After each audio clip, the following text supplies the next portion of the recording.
एक इलाके में बड़े साहब हैं, ओहदेदार हैं, वो कहने लगे कि नहीं, इस मौलाना का तो यहाँ नहीं हो सकता। हमने उनसे पूछा, क्यों साहब? अफगानिस्तान का तालिबान मेहमान बन सकता है और हिंदुस्तान में जन्म लिया सलमान नहीं आ सकता। ये कैसी मुनाफिकत है, कैसी मुनाफिकत है। हम तो यहां की मिट्टी में रहने वाले लोग और मरे तो भी यहीं पर दफन होने वाले लोग। हम पर ही ये शक है, जिसको तुम पूरा का पूरा आतंकवाद घोषित कर चुके हो और उसको सजा संवार करके बुलाते भी हो, बिठाते भी हो। और जो लोग अपनी जानें इस वतन के लिए दे चुके, अपना खून यहां पर बहा चुके, उन पर अभी भी तुम्हारा शक है।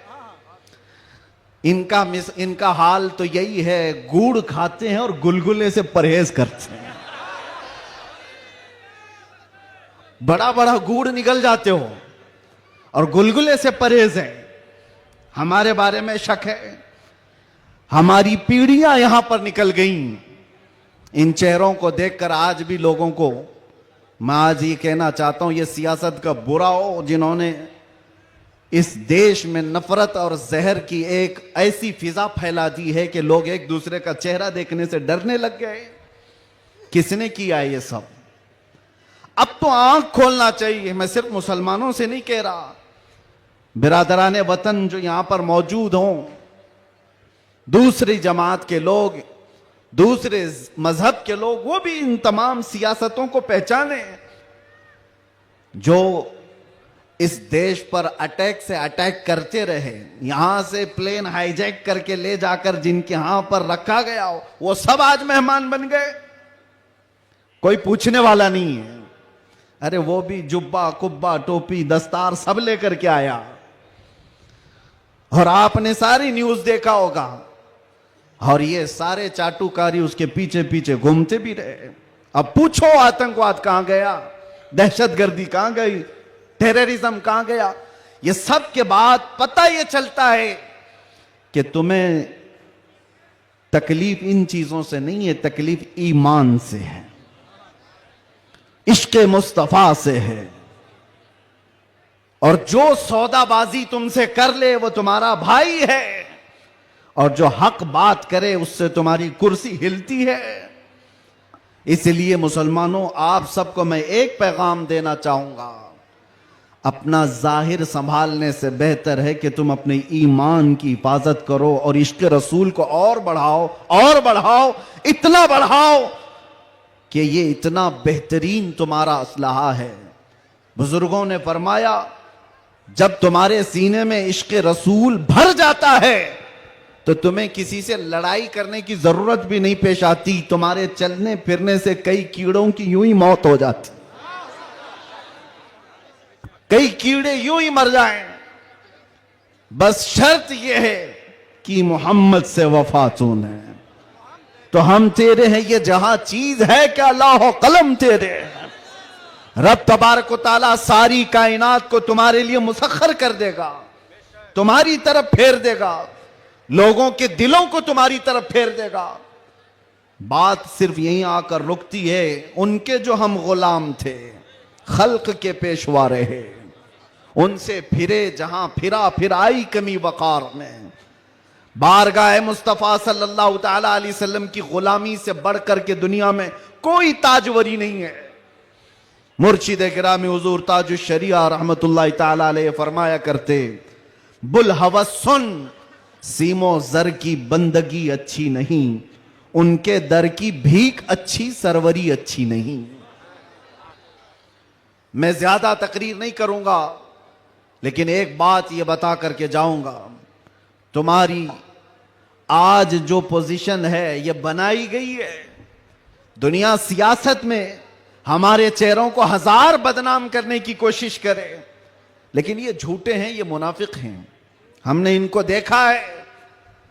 एक तरफ वो अंग्रेज भी था जो इनकी हरकतें करता था। अंग्रेजों ने भी क्या किया? कुछ उलमा वो हैं जिनको काला पानी की सजा दे रहे थे। अंडमान निकोबार में 12-12 साल कैद रख करके काला पानी की सजा में उलमा को मार दिया। अल्लामा फजल हक खैर आबादी की कब्र भी अंडमान निकोबार में। अंग्रेजों ने सिर्फ इसलिए कि उन्होंने हक बात का ऐलान किया था तो सजा इनायत अहमद काकोरवी, किफायत अली काफी को भरे बाजार में फांसी पर चढ़ा दिया गया। और वही अंग्रेज है कुछ उलमा को नजराने दे दे करके पाल रहा है। ये तारीख की सच्चाइयां मैं बता रहा हूं। नौजवानों, तारीख उठा करके देखना, अंग्रेजों के जमाने में वो कौन उलमा थे जिनको माहाना वजीफा मिलता था। इंग्लैंड की विक्टोरिया की तरफ से उनको हदिया आया करता था मौलाना को। क्या आप मदरसा भी चला सकते हो? आपके मदरसे के लिए फुल सपोर्ट भी होगा। क्यों भाई, ये मुनाफिकत क्यों है?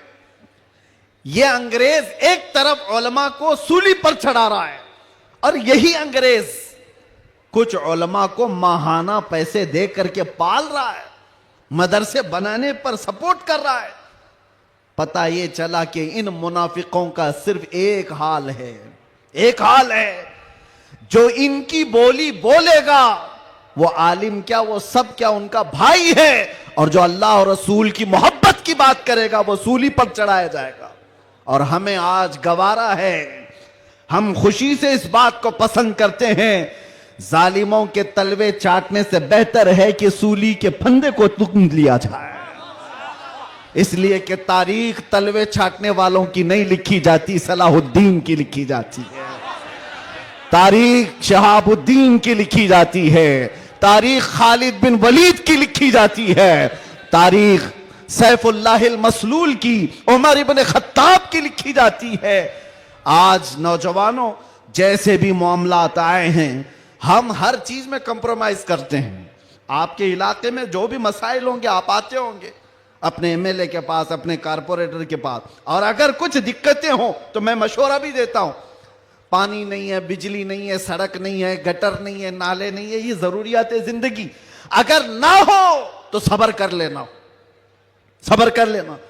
एक रोटी ना भी मिले तो सब्र कर लेना, लेकिन एक बात याद रखना, नामूस रिसालत पर कोई समझौता नहीं है। वो जान है हमारी, और जान है तो जहान है।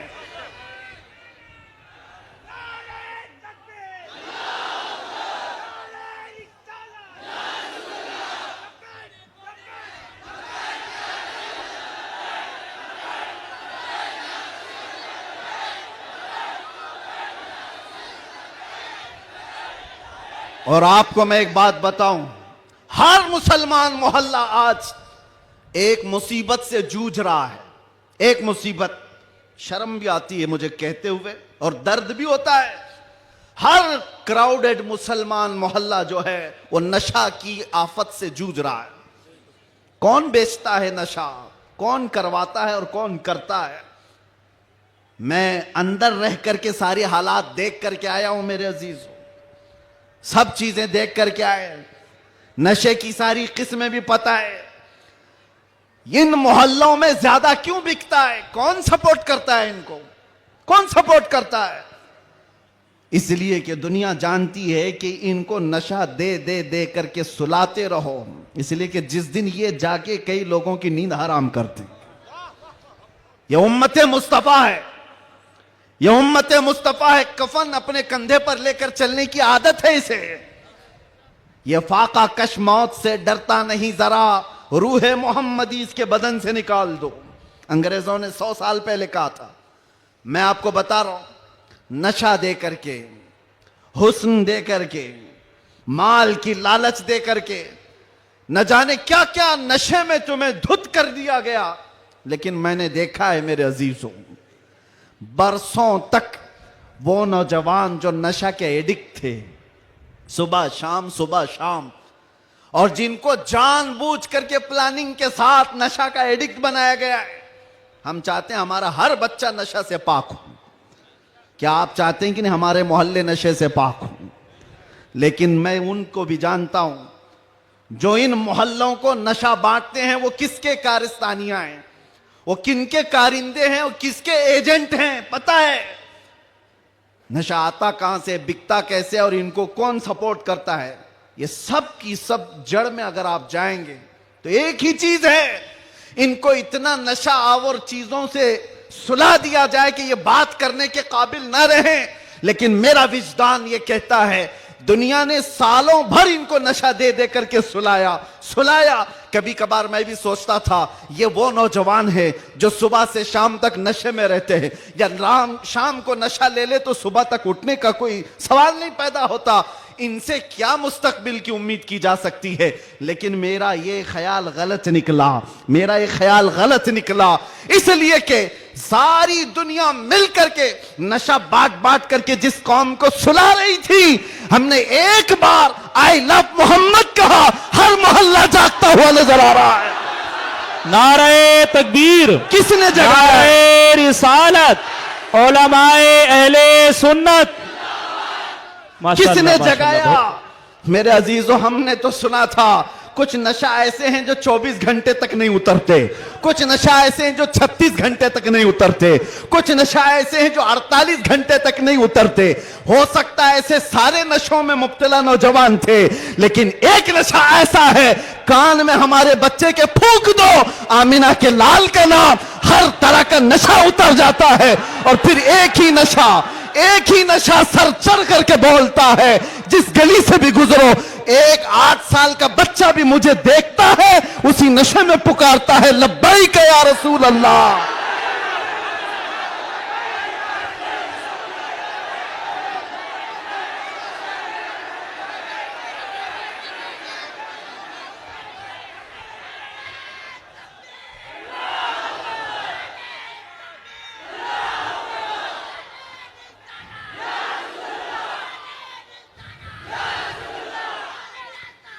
तवज्जो, हर तरह की ताकतें तुम्हारे पीछे लगी, क्योंकि मैं हदीस बताता हूं, अबू दाऊद शरीफ की हदीस। मेरे आका सल्लल्लाहु अलैहि वसल्लम फरमाते हैं, यूशकु अन तदाअ अलैकुमुल उमम कमा तदाअल अकिलतु इला कुसअतिहा। अन करीब तुम पर सारी कौमें ऐसे झपट पड़ेंगी जैसे भूखा बर्तन पे झपटता है। यह हदीस है, रसूल पाक सल्लल्लाहु अलैहि वसल्लम फरमाते, सारी कौमें तुम पर झपट पड़ेंगी ऐसे जैसे भूखा बर्तन पे झपटता है। तो सहाबा ने पूछा, यौमा इदिन नहनु मिन किल्लतिन या रसूल अल्लाह, ऐ अल्लाह के रसूल क्या उस जमाने में हमारी तादाद बहुत कम होगी? हुजूर ने फरमाया, वलाकिन्नकुम कसीरून, नहीं तुम्हारी तादाद बहुत ज्यादा होगी, लेकिन मसला यह है गुस्सा अन का गुस्सा इस्सैल। मेरे आका फरमाते हैं, लेकिन ऐसे जैसे समंदर के झाग की तरह होंगे, तुम उड़ जाओगे। मैं उस झाग से खिताब नहीं करना चाहता जो हवाओं से उड़ जाए, मैं उन मोमिनीन से खिताब करना चाहता हूं जो आंधियों में भी जमीन पर बरकरार रहे, तूफानों में भी जमीन पर जमे रहे। इसलिए कि कुरान का हुक्म है, अल्लाह फरमाता है, इन्नल्लज़ीना क़ालू रब्बुनल्लाह थुम्मा इस्तक़ामू, जिन्होंने ये कहा अल्लाह हमारा रब है, फिर उस पर जम गए, डटे रह गए, ततनज़्ज़लु अलैहिमुल मलाइका, कुरान कहता है अल्लाह उनकी मदद के लिए आसमान से फरिश्ते उतारता है, आसमान से फरिश्ते उतारता है। कुछ मुसीबतें आएंगी, कुछ तकलीफें आएंगी, लेकिन तुम्हें अपने ईमान के साथ समझौता नहीं करना है, तुम्हें अपने दीन के साथ समझौता नहीं करना है। बस मेरे अजीजों, वक्त बहुत कम है, मैं खुलासे की बात कर रहा हूं। अब मुझे बताओ, कौन सा नशा इख्तियार करना चाहते हो? कौन सा नशा?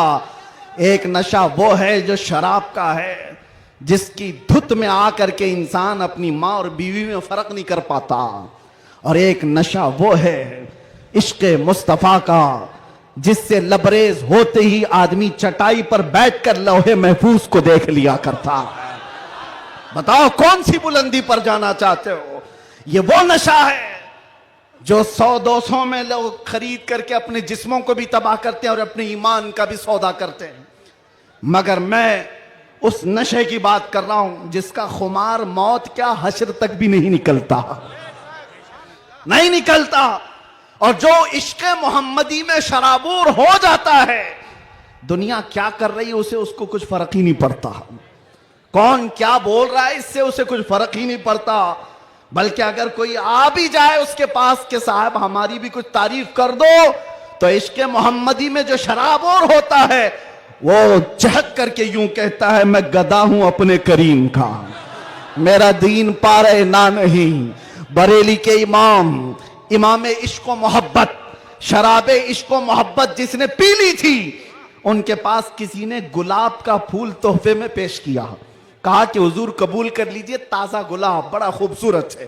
तवज्जो ऐ नौजवानों, जब इश्क मोहम्मदी इसका नशा सर चढ़ता है तब फिर आदमी की कैफियत क्या होती है। गुलाब तोहफे में पेश किया, इमाम इश्क मोहब्बत ने वो गुलाब लिया और देख करके कहा यह ऐसा गुलाब है सुबह खिलता है और शाम में मुरझा जाता है, मगर मैं उस गुलाब से मोहब्बत करता हूं जो कभी नहीं मुरझाता। और फिर कलम उठाया और लिखना शुरू कर दिया, सरता बकदम है तने सुल्तान जमन फूल, लब फूल दहन फूल जकन फूल बदन फूल, वल्लाह जो मिल जाए मेरे गुल का पसीना, मांगे न कभी इत्र न फिर चाहे दुल्हन फूल। क्या बात रजा उस चमनिस्तान करम की, जहरा है कली जिसमें हुसैन और हसन फूल। एक फूल किसी ने पेश किया तो इमाम इश्क मोहब्बत ने पूरे फूल पर नात लिख दी। ये होता है जलवा इश्क मोहम्मदी, हर घड़ी उसको अपने महबूब का जलवा नजर आता है। इसीलिए अपनी तन्हाइयों में वो आशिक यूं कहता है, उठा दो पर्दा दिखा दो चेहरा कि नूर बारी हिजाब में है, जमाना तारीक हो रहा है कि महर कब से नकाब में। ये कब तमन्ना करता है, एक आशिक तमन्ना करता है, और जब दुनिया से परेशान होता है तब क्या कहता है, मैं आपको वही चीज दे करके जाना चाहता हूं मेरे अजीजों। डिप्रेशन में लोग कहते हैं कि हम नशे के आदी हो गए, हमारे ऊपर टेंशन बहुत ज्यादा था तो सिगरेट पीना शुरू कर दिया और कुछ सिगरेट से आगे बढ़ गए। डिप्रेशन का इलाज नहीं है ये तुम्हारे टेंशन का इलाज नहीं है। सुनो, तुम्हारे डिप्रेशन का और टेंशन का इलाज क्या है? बरेली का इमाम कहता है एक ही इलाज है, उन्हें जाना उन्हें माना, ना रखा गैर से काम, लिल्लाहिल हम्द मैं दुनिया से मुसलमान गया। एक बार मैं बता रहा हूं, उस आशिक़े सादिक इमाम अहमद रजा फाजिल बरेलवी ने बारगाह मुस्तफ़ा में यूं कहा, हमारे भी हालात ऐसे आ गए, उलमा भी जानते हैं कि आप भी बेचैन होकर के ये बात कह देंगे और कोई बुरी नहीं लगती। एक तरफ आदाए दीन और एक तरफ है हासिदीन। आला हजरत का ये शेर है मशहूर, सलाम काबे के बदरुद्दुजा तुम पे करोड़ों दुरूद, उसमें ये शेर है। क्या कह रहे हैं आला हजरत? एक तरफ आदाए दीन और एक तरफ है हासिदीन। समझ रहे हो इसका मतलब? आदाए दीन, दीन के दुश्मन एक तरफ हैं और एक तरफ हसद करने वालों की जमात है। परेशान हो गया, कुछ अपने और कुछ गैर, सबों ने परेशान कर रखा है। और आला हजरत ने बारगाह मुस्तफा में ये कहा था, एक तरफ आदाए दीन एक तरफ है हासिदीन। बंदा है तन्हा शाह तुम पे करोड़ों दुरूद, मैं अकेला हूं मेरे आका।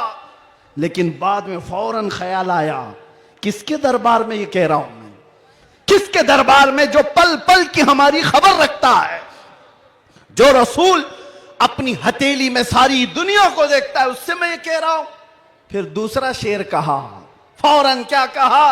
या रसूल अल्लाह तुम हो हफीजो मुगीस, क्या है वो दुश्मन खबीस? तुम हो हफीजो मुगीस, क्या है वो दुश्मन खबीस? तुम हो तो फिर खौफ क्या, तुम पे करोड़ों दुरूद। जब इश्क आता है तो हर चीज को वहां लेकर के जाता है, हर चीज को वहां ले जाता है। बीवी से झगड़ा हो गया, बच्चों से झगड़ा हो गया, दोस्तों से झगड़ा हो गया, लोग कहते हैं जल्दी लाओ, टेंशन ज्यादा है, सिगरेट फूके, जल्दी आओ, कहीं जाकर के शराब की एक बोतल लेकर के आ जाए। नहीं मेरे अजीजों, ये इलाज नहीं है, मजीद बीमारी पर बीमारियां हैं। कुछ लोगों को मैं आपको बताऊं, खुजली जब होती है ना, खुजाने में अच्छा लगता है, लेकिन खुजाना इलाज नहीं है। खुजाओगे तो जख्म पैदा होगा। वो अच्छा तो लगता है, सबको पता है, लेकिन तेजी से तुम खुजाओगे तो वहां जख्म हो जाएगा। खुजली का इलाज खुजाने से नहीं है, उसकी दवा करो। तुम्हारे डिप्रेशन का इलाज, तुम्हारे टेंशन का इलाज शराब में, नशे में नहीं है, उसकी दवा करो। उसकी दवा क्या है? उनके निसार कोई कैसे ही रंज में हो, जब याद आ गए हैं सब गम भुला दिए, सब गम भुला दिए। सच बता रहा हूं, अल्लाह की कसम, अल्लाह की कसम, कैद खाने में जो लोग जिंदगियां गुजारे होंगे या जेल से आए हुए लोगों को पता होगा, अल्लाह ना करे किसी को ये हालत आए, मगर मैंने महसूस किया हर तरह के क्रिमिनल जमा हुए, वहां पर भी वो अपने कैद की तन्हाई को खत्म करने के लिए नशा का इस्तेमाल। आप पूछते होंगे कहां से आता है? सब आता है, सब आता है। पहुंचाने वाले भी बड़े लोग, पकड़ने वाले भी बड़े लोग, केस करने वाले भी यही लोग, छुड़ाने वाले भी यही लोग, सारी चीजें जानते हैं। मैं उसमें तफसीलात में नहीं जा रहा, लेकिन एक मैं जानता हूं, हम जैसे लोग जो इन जैसे लोगों के बीच में पले बढ़े और अचानक ले जाकर के उनके दरमियान बिठा दिया गया, तो क्या हालत होती है। हमारा इलाज क्या था? हमारा इलाज क्या था? पहले पहले में ये महसूस होता था कि हम तो दुनिया बदल के आ गए, किन लोगों में बैठ गए, कैसे लोगों में बैठ गए। लेकिन यकीन पक्का हो तो याद रखना, कुत्तों को भी जुबान आ जाती है, इश्क आ जाता है, कैसे भी लोग हों। उसके बाद जब घबराहट होती, आला हजरत का यही शेर पढ़ता, उनके निसार कोई कैसे ही रंज में हो, जब याद आ गए हों सब गम भुला दिए हैं। हुजूर पाक सल्लल्लाहु ताला अलैहि वसल्लम पर कसरत से दुरूद पढ़ना शुरू करते तो दिल ऐसा करता, दिल मचलने लगता, और फिर एक हौसला और एक हिम्मत ऐसी आती, लोग देखते। और जिन लोगों को नशे की हालत में देखा था, जो सुबह से शाम तक पड़े रहते, रमजान आया तो हमने देखा पूरा पूरा कुरान वो हमारे पीछे खड़े होकर के समाअत कर रहे हैं। यह हमारी बरकत नहीं, यह हमारी मेहनत नहीं, बात सिर्फ इतनी है कि हुजूर से लौ लगाओ तो अल्लाह सारा जमाना तुम्हारे हवाले कर ही देता है, माहौल बन जाएगा। है नौजवानों, उठो और अपने कौम के अंदर इस्लाह पैदा करो। आज तुम्हें जिस तरह उंगली उठा करके लोग ताना देते हैं कि ये नशाखोर है, याद रखना ये तुम्हें नहीं ताना दिया जा रहा है, ये सीधे रसूलुल्लाह की गुलामी पर ताना दिया जा रहा है। तुम्हारा नाम मेरे मुस्तफा से जुड़ा हुआ है, इसका तो भरम रखो, ख्याल रखो। तुम हुजूर पाक सल्लल्लाहु अलैहि वसल्लम के नाम से दुनिया में पहचाने जाते हो। तुम्हारे हाथ में शराब की बोतल जेब नहीं देती, ताश के पत्ते जेब नहीं देते। तुम नशे के अड्डे पर रात ना गुजारो, बार और क्लब में डांस करते हुए ये मुजरे करने के लिए तुम्हें नहीं पैदा किया गया है। नौजवानों उठो, तुम्हारे हाथ में तो अल्लाह का कलाम होना चाहिए, तुम्हारी जुबान पर मेरे मुस्तफा के नगमे हों, तुम्हारी रातें क्लब में नहीं किसी मस्जिद में या किसी शेख के कदमों में गुजरनी चाहिए। फिर देखो इनकलाब ऐसा आएगा, इनकलाब ऐसा आएगा। आज मैंने महसूस किया है, जो शुरू में मैंने जुमले बताए, शुरू में तकरीर में, जिसको ये मेहमान बना करके स्वागतम किया जा रहा है, आगे पीछे पुलिस की नफरियां लगा दी गई। अरे वही जुब्बे वाला, वही पगड़ी वाला, सारी चीजें जिससे सारी दुनिया लड़ रही थी, उसको मेहमान बनाया इज्जत के साथ। तो फिर एक बात समझ में आती है, क्या चीज है जो इन्हें गर्विदा कर देती है, वापस फिर बुलाती है। दुनिया तो सिर्फ और सिर्फ ताकत और दौलत की जुबान जानती है, इसके अलावा इनके पास कुछ नहीं। लेकिन हम महसूस करते हैं दुनिया के तमाम हालात को अल्लाह एक दिन में पलट सकता है, बल्कि एक मिनट में पलट सकता है। आज अगर बारिश नहीं है, रब तबारक व तआला के लिए नामुमकिन और मुहाल नहीं है, वो अच्छा है तो अभी बारिश कर दे, वो कड़ी धूप में बारिश कर दे और कड़ी बारिश के अंदर धूप ला दे। इसलिए आज के हालात से परेशान ना होना कि अब क्या होगा, हमारा कोई कायद नहीं, हमारा कोई लीडर नहीं, सूखा पड़ा हुआ है, मुसलमान बिखरे हुए हैं। कभी मायूस ना होना, ऐसे सूखों में हमने कई गुलशन खिलते हुए देखे हैं। जिन्होंने इस्लाम के खिलाफ परचम उठाए थे, रब ताला ने उनकी नस्लों में ही आशिकाने मुस्तफा भी पैदा किए हैं। वो दिन दूर नहीं, जो मैं कहा था वही कहता हूं, कंप्लीट नहीं, बाकी आप खुद ही समझ लेंगे। हालात जैसे भी हो, ये कुछ देर की खामोशी है। जैसे भी हो, जैसे भी हो, कुछ देर की बात है। हर अंधेरे के बाद उजाला आएगा, हर तारीकी के बाद सवेरा आएगा। इसलिए आज अगर चांद को गहन लगा है इस जमात का, तो चांद का गहन जब छटता है तो फिर वो अपने आबो ताब के साथ चमकता है। आपसे मैं गुजारिश करूंगा, उठो अगर न हश्र न होगा फिर कभी, दौड़ो के जमाना चाल अपनी चल गया। कुव्वते इश्क से हर पस्त को बाला कर दो, दहर में नामे मोहम्मद से उजाला कर दो। आपको पता है हमारी हालत आज जो है, ये तुम्हारा उमड़ना, गिरना, पड़ना हमें देखने के लिए, ये सब किसकी बुनियाद पर है, किसकी निस्बत से है? आप यहां सियासी लोगों को भी पूछ सकते हैं, अंदर से भी बाहर से भी हमारा कोई कनेक्शन ही नहीं, हमारा कोई ताल्लुक ही नहीं। हम किसी जगह के नेता भी नहीं, किसी पार्लियामेंट के मेंबर भी नहीं, हम कोई ऐसी बड़ी जमात भी नहीं पालते कि लोगों को 500 पहले दे करके तैयार कर लें। नहीं मेरे अजीजों, मैं भी कार में आ रहा था, पूछ रहा था ये सारे दीवाने कहां आसमान से उतर रहे हैं, ये कहां से आ रहे हैं, ये हुजूम कहां से आ रहा है? फिर दिल ये कहता है ये सारे लोगों का दिल अल्लाह ने एक तरफ फेरा है, तो सिर्फ इस बुनियाद पर जब तक बिके न थे तो कोई पूछता न था, या रसूल अल्लाह तुमने खरीद कर हमें अनमोल कर दिया। नारे या रसूल अल्लाह।